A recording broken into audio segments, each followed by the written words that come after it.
Hello, I'm here with Fax Gilbert, a Trillium Awakening teacher, and Fax is going to give us an introduction to Trillium Awakening. Go ahead, Fax. Great, thanks, CL. Firstly, this is my introduction to Trillium Awakening. There are 40 teachers, and I'm sure each one of them would describe this process in a different way, depending upon how they came into it and how they were activated by it. For me, Trillium Awakening is it's a self-inquiry process for expanding identity. Who we are as consciousness, that which is transpersonal, which connects us with everything else. Who we are as a person, our patterning, our proclivities, and who we are in relationship. Basically, the integration of the first two into how we deal with the world, how we integrate, how we are with other people. So it's a process of expanding identity.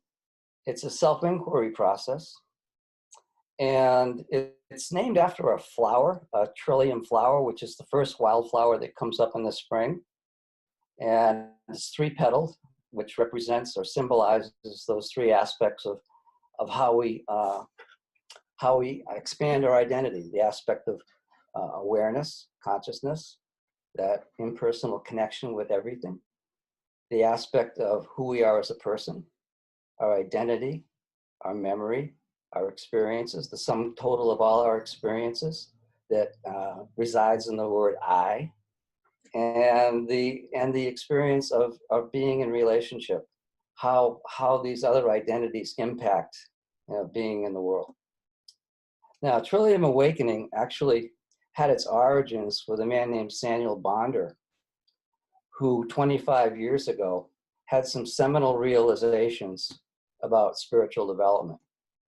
He had many of them, but there were three that impacted me the most, and those are the ones I'd like to describe for you today. The first was that the flow of evolution is not just up, but also down.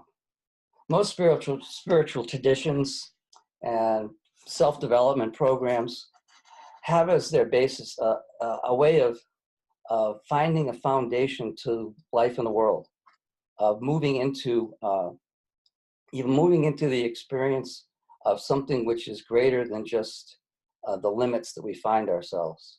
And that in general is in the upward direction, moving into something that is transcendental, that is foundational, that holds all of who we are in the world.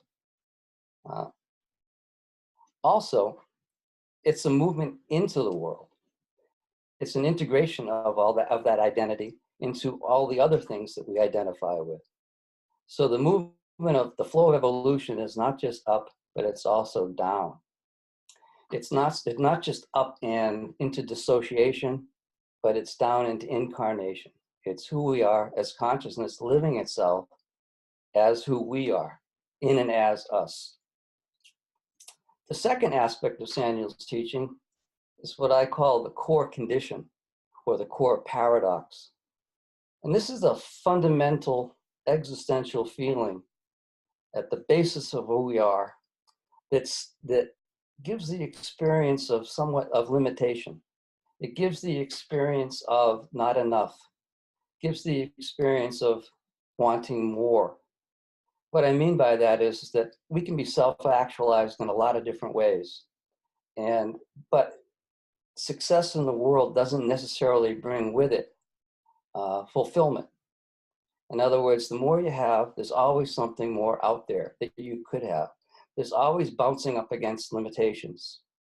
And so what this work is it doesn't necessarily solve that problem, but it brings it to consciousness so that we can find some great relief in knowing that this is not something that we're going to get away from. It's side by side with our consciousness, with our awareness, with the divine aspect of our being. The limitations, a paradox, where things are limited and limitless at the same time, constricted and expanded, free and bound, both together, living together as us. And so it's coming into an awareness of this condition, of this core condition. And the feeling that comes with that is one of, to me, is one of poignancy. When I first got into this work, I'd already had a consciousness awakening a couple of years before I found Trillium. And for me, that experience was somewhat dissociative. It was liberating, it was freeing, but at the same time, I found myself separate from my life as Fax Gilbert and the things that I was doing, and my relationships as well. It was as if they were almost a story. It was almost as if I was witnessing rather than being involved. And what happened was that over time, I found myself just bursting into tears. I would see something, and for no particular reason, I would just start crying. And I knew that there was something that wasn't being owned, that wasn't being recognized, that wasn't being integrated, that needed to be there. And so I found this work, and as a result of the work, my consciousness began to move down into my heart and into my body. It began to live itself more in the world as me. And as a result of this, I began to feel more poignancy in my relationships and in my being, more of a balance. And so this is what happens when you fall into this core paradox or this core condition. You begin to live it. There's a sweetness about life and also a sadness about life, both together, which creates this ability to hold different aspects of our being at the same time. The third aspect of Samuel's teaching that really moved me and touched me was the aspect of mutuality, the group dynamics of awakening. Most spiritual traditions have kind of a top-down orientation where there's a teacher who knows, who has experienced or recognized some truths, and then disseminates that to their, followers or students. In this process, the group is more of the catalytic element in creating these awakenings, these connections with more of who we are. This whole being, you could say, more of our whole being starts to come online. And it's the group dynamics that does this.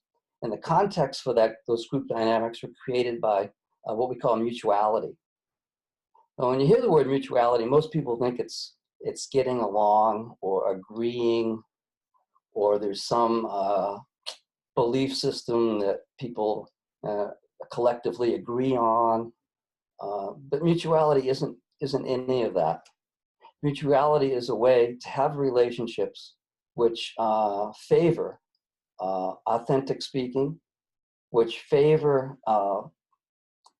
not necessarily connecting on the level of the mind, but allowing there to be enough space so that there can be disagreement, and yet the connection beneath that, within the heart, is holding those differences. For example, in order to have mutuality, there are certain things that have to be there, certain prerequisites.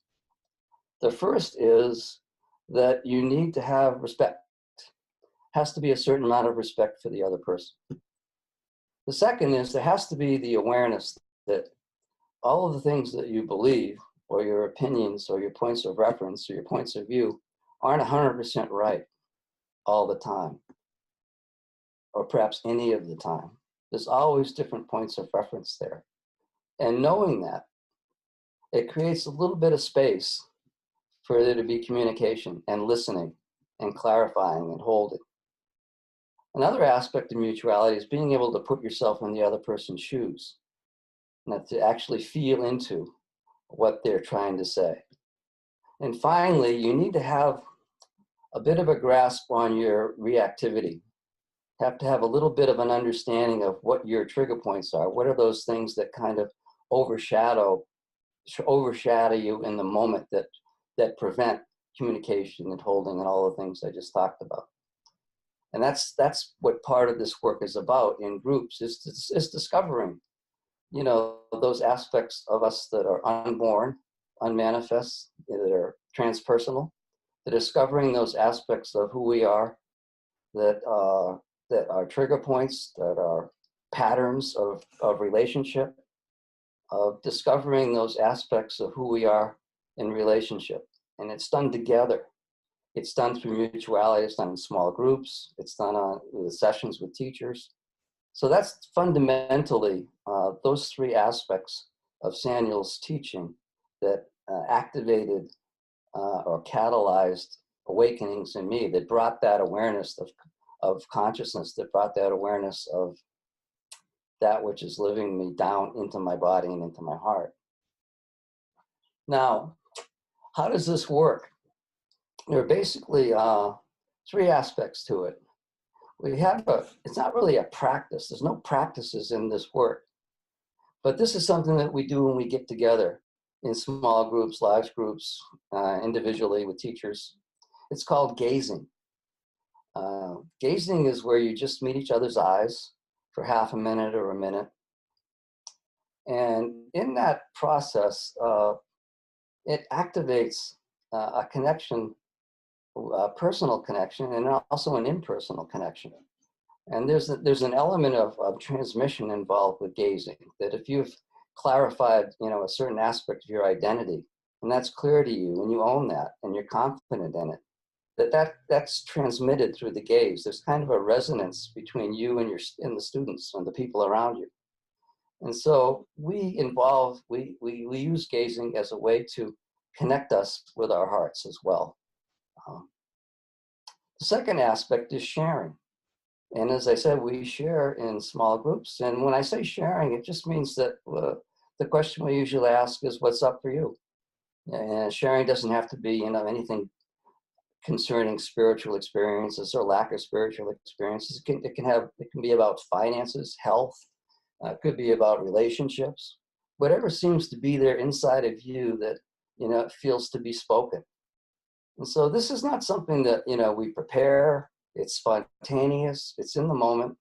And that's where the magic comes in. If you're in a group with people who are being authentic and speaking their truth, using the context of mutuality, what happens is that your being brings forward, it catalyzes awakenings. It brings forward understandings of your personhood, understandings of your divinity, your consciousness, brings together understandings of who you are in a relationship.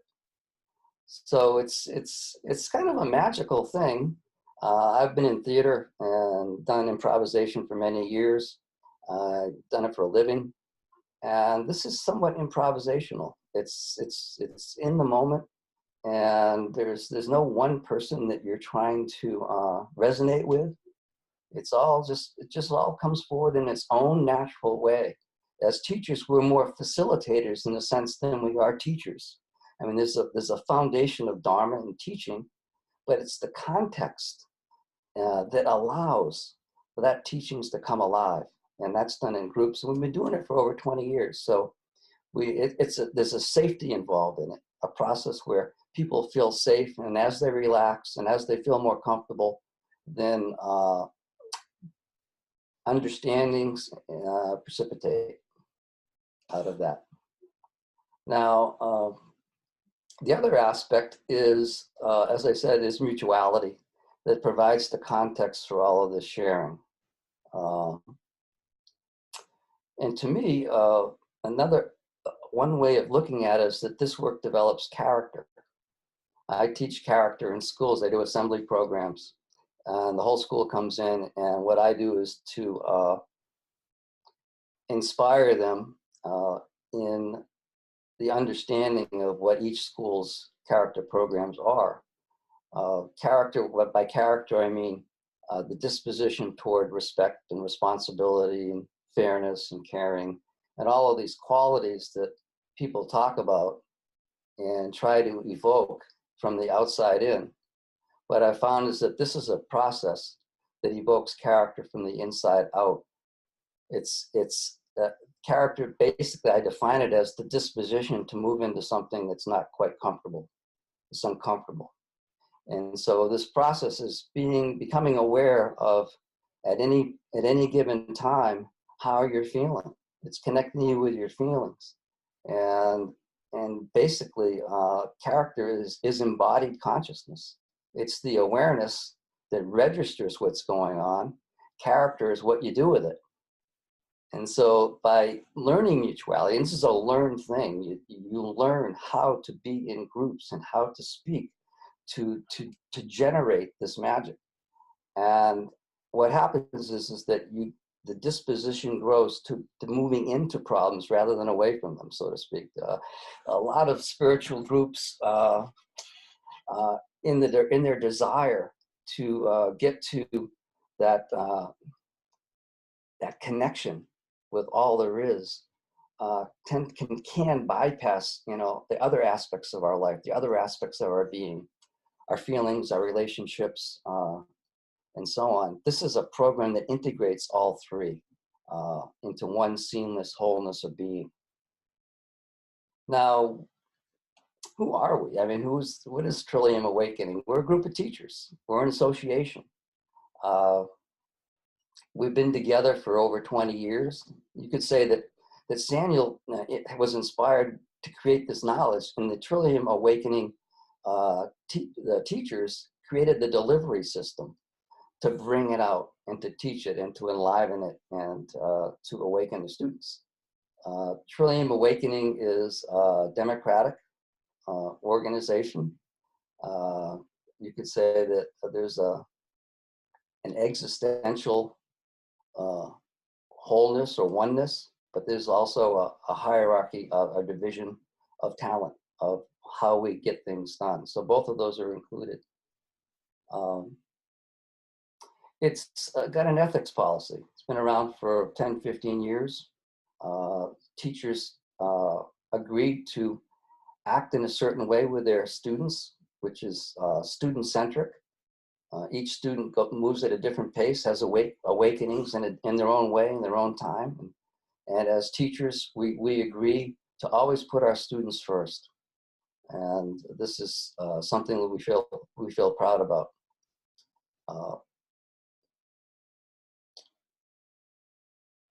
So that's who we are as an organization, an association. It's a group of teachers that we've come from different paths, and we've collected ourselves together around these teachings, and we just enjoy bringing them out and speaking about them. And now, who would benefit from this? Who would benefit from this particular kind of work? Well, I would say that anybody that's been involved in the spiritual practices for a while is somebody who's ripe to have an integration, this integrated process of expansion of identity, to have this process of self-inquiry, whereby many of the things that are desired would come to fruition.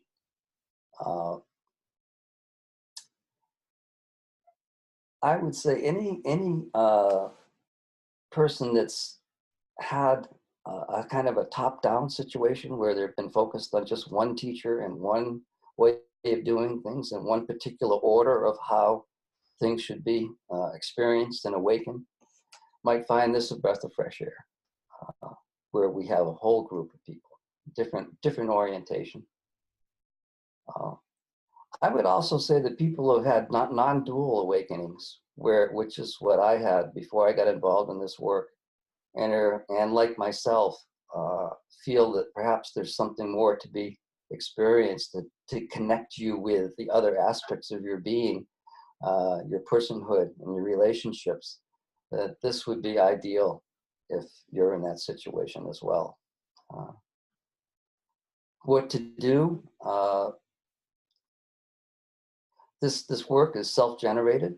I would recommend just going to the website, trilliumawakening.org. Each teacher has their own page on it with essays. There are videos. We also have online sittings where you can come and be in a small group with a teacher and experience directly this mutuality that I was talking about. And we also have introductory presentations online. It'd be good to hear more than just, my take on it. We have weekends, regional retreats in every part of the United States and sometimes overseas. We have sessions, free sessions with teachers. I mean, you can get a half an hour with any teacher you select, and we can specify more directly, how this would impact, your particular situation. We have two tracks. One is somewhat more structured than the other.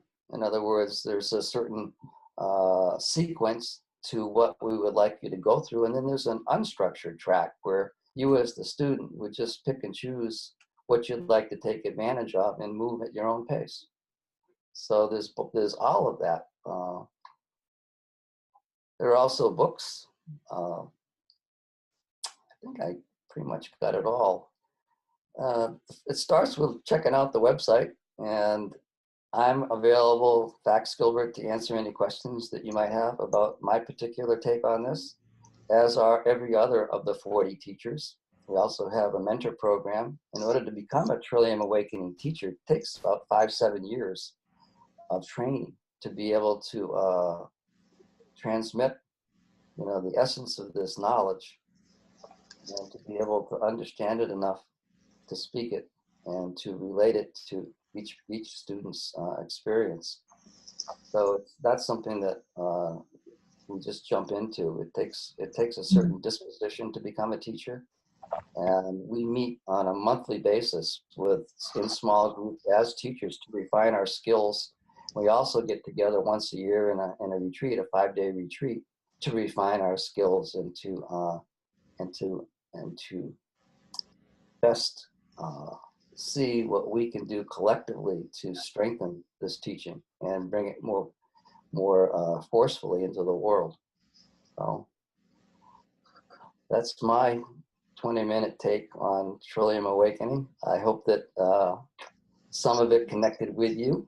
And again, I